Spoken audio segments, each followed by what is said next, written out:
اعوذ باللہ السمیع العلیم من الشیطان الرجیم بسم اللہ الرحمن الرحیم رب اشرح لی صدری ویسر لی امری واحلل عقدۃ من لسانی ویفقہوا قولی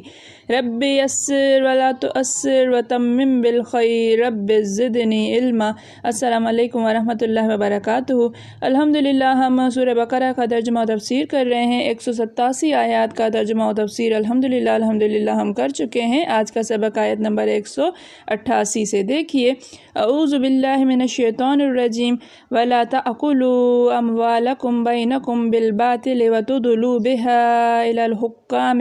لتأکلوا فریقا من اموال الناس بالاسم وانتم تعلمون۔ ولا اور لا نہیں، تأکلوا تم کھاؤ، اموالکم اموال مال کی جمع ہے اموال، مالکم تمہارے مال یعنی اپنے مال، اپنوں کے مال، بینکم بین درمیان کم اپنے درمیان یعنی آپس میں، اور تم اپنے مال آپس میں نہ کھاؤ، بالباطل بے ذریعے باطل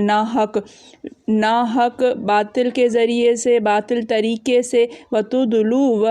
تدلو نہ پہنچاؤ۔ یہ شروع والا جو لا ہے لا تاکلو، یہ لا اس تدلو پر بھی عمل کرے گا، یہ واو عاطفہ کہلائے گا۔ پھر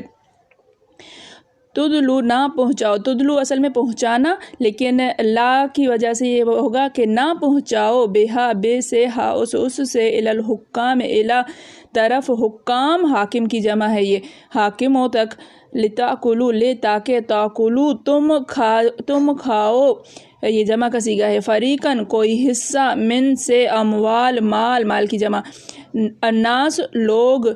بالاسم گناہ سے، لوگوں کا مال گناہ کے ذریعے سے، وانتم اور انتم تم، واو حالیہ ہے، اور اس حال میں کہ تم بہرحال تم، تعلمون جانتے ہو، اور تم جانتے ہو، ولا تاکلوا اموالکم بینکم بالباطل، اور تم نہ کھاؤ آپس کے مال ناحق، اپنے مال آپس میں ناحق، وتدلوا بها الی الحکام، اور نہ پہنچاؤ اس کو حاکموں تک، لتاکلوا فریقا من اموال الناس، تاکہ تم کھا جاؤ کوئی حصہ لوگوں کے مال میں سے، بالاسم گناہ کے ذریعے سے، وانتم تعلمون، اور تم جانتے ہو، اندر میں تم لوگ جانتے ہو کہ یہ مال جو ہے وہ ناحق ہے، اس کو نہ کھاؤ، ناحق مال کسی کا بھی مت کھاؤ، اور ایک دوسرے کا مال ناحق نہ کھاؤ، اور نہ اس کو رشوتاً حاکموں کے پاس پہنچاؤ، تاکہ لوگوں کے مال کا کچھ حصہ ناجائز طور پر کھا جاؤ، اور اسے تم جانتے بھی ہو۔ دیکھیے کہ یہ آیت جو ہے وہ کسی کا مال ہڑپ کرنا، ایک تو یہ مال پر قبضہ، آپ پر جو ہے وہ کسی اور کا مال آپ کے پاس موجود ہے، اور آپ کیس کر دینا، وہاں پر وہ عدالت میں ثابت کر دینا، رشوت دے کر اپنے لیے فیصلہ کروا دینا، ایسا کوئی وکیل جو ہے وہ پکا والا کر کے، اور اپنا مال کسی کا مال ہتھیا لینا، اس کے بارے میں یہ آیت ہے کہ لوگوں کا مال گناہ کے ذریعے سے مت کھا جاؤ، اس کے لیے بہت زیادہ جو ہے وہ نبی کریم صلی اللہ علیہ وآلہ وسلم کی طرف سے وعیدیں منقول ہیں۔ دیکھیے حضرت ابن عباس رضی اللہ تعالیٰ عنہ فرماتے ہیں، یہ آیت اس شخص کے بارے میں ہے جس پر کسی اور کا مال چاہیے اور اس حقدار کے پاس کوئی دلیل نہ ہو، تو یہ شخص کا انکار کر جائے اور حاکم کے پاس جا کر بری ہو جائے، حالانکہ وہ جانتا ہو کہ اس پر اس کا حق ہے، وہ اس کا مال مار رہا ہے اور حرام کھا رہا ہے، اور اپنے تئیں گنہگاروں میں کر رہا ہے، اپنے آپ کو گنہگاروں میں کر رہا ہے۔ حضرت مجاہد، سعید بن جبیر، اکرمہ، مجاہد، حسن، قتادہ، سدی، مقاتل بن حیان، عبد الرحمن بن زید اسلم بھی یہی فرماتے ہیں رحمہم اللہ تعالی، کہ باوجود اس علم کے کہ تو ظالم ہے، جھگڑا نہ کر، خود کو پتہ ہے کہ ظلم کر رہا ہوں، لیکن پھر بھی کیس جو ہے وہ چلتا رہتا ہے، اور دوسروں کی پراپرٹی جو ہے وہ ہتھیا لینا، یہ نبی کریم صلی اللہ علیہ وسلم نے منع فرمایا ہوا ہے۔ بخاری و مسلم میں حضرت ام سلمہ رضی اللہ تعالیٰ عنہا سے مروی ہے کہ رسول اللہ صلی اللہ علیہ وسلم نے فرمایا، میں انسان ہوں، میرے پاس لوگ جھگڑا لے کر آتے ہیں، شاید ایک دوسرے سے زیادہ حجت باز ہوں، اور میں اس کی چکنی چپڑی تقریر سن کر اس کے حق میں فیصلہ کر دوں، حالانکہ در حقیقت میرا فیصلہ واقعے کے خلاف ہو۔ تو سمجھ لو کہ جس کے حق میں اس طرح کا فیصلے سے کسی مسلمان کے حق کو میں دلوا دوں، وہ آگ کا ایک ٹکڑا ہے، خواہ اٹھا لے خواہ نہ اٹھائے۔ میں کہتا ہوں یہ آیت اور حدیث اس امر پر دلیل ہے کہ حاکم کا حکم کسی معاملے کی حقیقت کو شریعت کے نزدیک بدلتا نہیں، فی الواقع بھی نفس الامر کے مطابق ہو تو خیر، ورنہ حاکم کو تو اجر ملے گا۔ دیکھیے کہ کیس ہوا حاکم کے پاس، یا یوں سمجھ لیے جج کے پاس فیصلہ گیا، آپ کا وکیل جو ہے وہ بہت تگڑا تھا اور فیصلہ آپ کے حق میں ہو گیا، تو جس کا حق تھا وہ ہار گیا۔ اب یہ مال تو آپ کے پاس آ گیا، یہ زمین یا کچھ بھی جو بھی ملکیت تھی وہ تو آ گئی، لیکن اس حاکم کے فیصلے کرنے سے، اس جج کے فیصلہ دے دینے سے یہ جائز نہیں ہو جائے گا۔ یہ چیز، یہ ملکیت، یہ مال آپ کے لیے جائز نہیں ہو جائے گی، شریعت کا حکم چینج نہیں ہو جائے گا، اللہ تعالیٰ تو دیکھ رہا ہے۔ تو نبی کریم صلی اللہ علیہ وسلم نے فرمایا کہ ہو سکتا ہے کہ مجھ سے بھی اس طرح کا فیصلہ ہو جائے کہ میں انسان ہوں، میں ظاہری دلیل دیکھے، ظاہری دلائل دیکھ کر جو ہے وہ فیصلہ ہو جائے، لیکن لینے والا آگ کا ٹکڑا لے رہا ہے، اب اس کی مرضی ہے، خواہ اٹھا لے خواہ نہ اٹھائے، یہ آگ اٹھا کر زندگی بھر جو ہے وہ زندگی گزارے، اور آخرت میں اسی آگ کو پھر توق بنا کر اس کو پہنایا جائے گا کہ چلو آگے کی طرف اور چل کے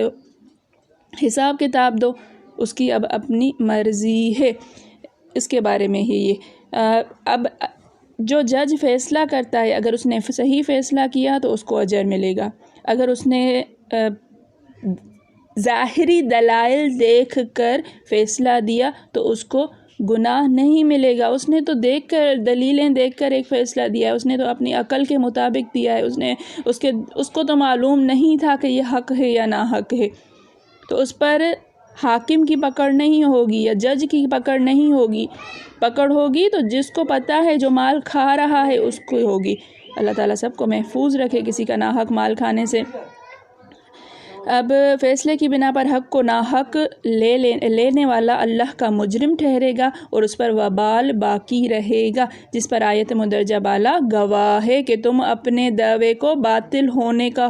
علم رکھتے ہوئے لوگوں کے مال مار کھانے کے لیے جھوٹے مقدمات بنا کر، جھوٹے گواہ گزار کر، ناجائز طریقوں سے حکام کو غلطی کھلا کر، رشوت کھلا کر کہہ لیں کہ اپنے دعووں کو ثابت نہ کیا کرو۔ اور حضرت قتادہ رحمۃ اللہ فرماتے ہیں کہ لوگوں سمجھ لو کہ قاضی کا فیصلہ تیرے لیے حرام کو حلال نہیں کر سکتا اور نہ باطل کو حق کر سکتا ہے۔ قاضی تو اپنی عقل سمجھ سے گواہوں کی گواہی کے مطابق ظاہری حالات کو دیکھتے ہوئے فیصلہ صادر کرتا ہے، اور وہ بھی آخر انسان ہے، ممکن ہے خطا کرے اور ممکن ہے خطا سے بچ جائے۔ تو جان لو کہ اگر فیصلہ قاضی کا واقعے کے خلاف ہو تو تم صرف قاضی کا فیصلہ اس سے جائز مال نہ سمجھ لو، یہ جھگڑا باقی ہی ہے یہاں تک کہ قیامت کے دن اللہ تعالیٰ دونوں کو جمع کرے گا اور باطل والوں پر حق والوں کو غلبہ دے گا، ان کا حق ان سے دلوائے اور دنیا میں جو فیصلہ ہوا تھا اس کے خلاف فیصلہ صادر فرما کر اس کی نیکیوں میں سے اسے بدلہ دلوائے۔ ایسا ہی ہوگا کہ وہاں پر یہ مال لے کر تو نہیں جائے گا، پھر کیا ہوگا، جتنی نیکیاں اس کے پاس ہوں گی وہ نیکیاں دیتا ہوا چلا جائے گا، اور اگر نیکیاں بھی اس نے اتنی ہی کی ہوں گی کہ اس کے بدلے میں پوری نہ پڑ رہی ہوں، تو پھر اگلے کے گناہ جو ہیں وہ اس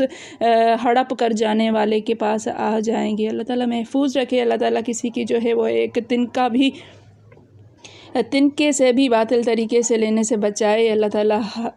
حق، حلال اور طیب مال عطا فرمائے۔ اللہ تعالیٰ ہمیشہ حلال اور طیب کی اللہ تعالیٰ سے دعا کیا کیجیے، اللہ تعالیٰ جو ہے وہ جائز مال عطا فرمائے، اللہ تعالیٰ اپنا حق عطا فرمائے۔ اللہ تعالیٰ سے ہمیشہ بار بار دعا کیا کیجیے کہ اللہ تعالیٰ حرام طریقوں سے بچائے۔ اللہ تعالیٰ ہم سب کا حامی و ناصر ہو۔ میرے پڑھانے میں، آپ کے پڑھنے میں، میرے سمجھانے میں، آپ کے سمجھنے میں کوئی غلطی، خطا، بھول چوک ہو گئی ہو تو میں اللہ کے حضور میں توبہ کرتی ہوں اور معافی کی خواستگار ہوں۔ ربنا تقبل منا انک انت السمیع العلیم۔ السلام علیکم ورحمۃ اللہ وبرکاتہ۔